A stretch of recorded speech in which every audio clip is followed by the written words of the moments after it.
Hello and welcome to this episode of Talking Trim. I'm Jonathan Skinner and today we're looking at a set of fully trimmed rear seats for the Austin Healey 3000 BJ7. The rear seats on the BJ7 consisted of two detractor pans as per these, very similar to the other four-seater ones, in fact identical to most of them apart from the BJ8s. Then it had the rear squab backrest panel as well. Starting with the cushions, so these are detractor seats, pleated with these four pleats, which was used on all of the four-seaters apart from the BJ8 where it differed.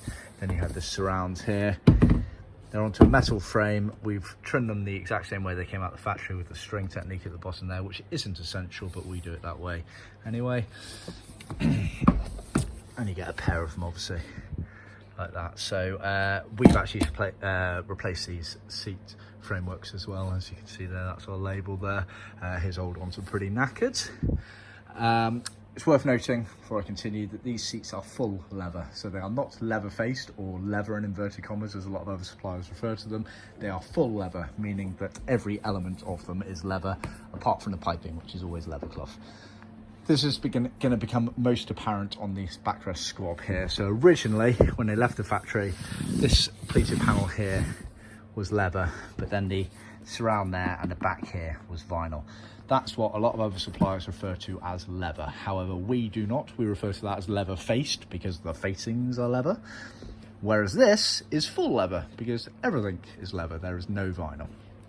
Now, this backrest panel here again has been replaced. It's a plywood panel. It's effectively flat with a lip going around three edges, and then it's had hinges approximately there and there, which is why we've left these flaps here. Basically, the customer has his original hinges in good condition, so we have just left these elements open. And if I can, yeah, you can just about make out where I have drawn on there to indicate where the fixings roughly should go. Obviously, you should treat each car individually, so unless you have the exact measurement to hand, we always recommend you do that in situ on the car. It's a relatively easy job to finish that off there. As you can see, we've done the majority of the hard work.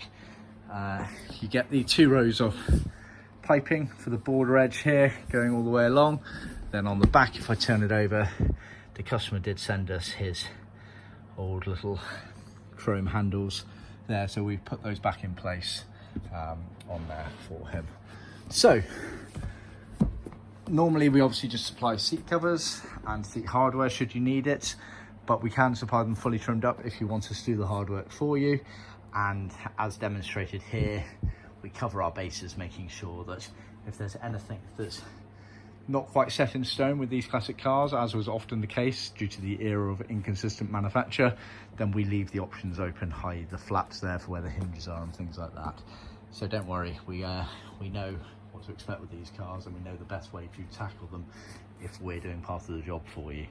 So yeah, we can supply seat covers, seat hardware, or we can supply them fully trimmed up like this. Obviously, we're more than happy to help and advise you or your professional trimmer if they're unsure on how things go together.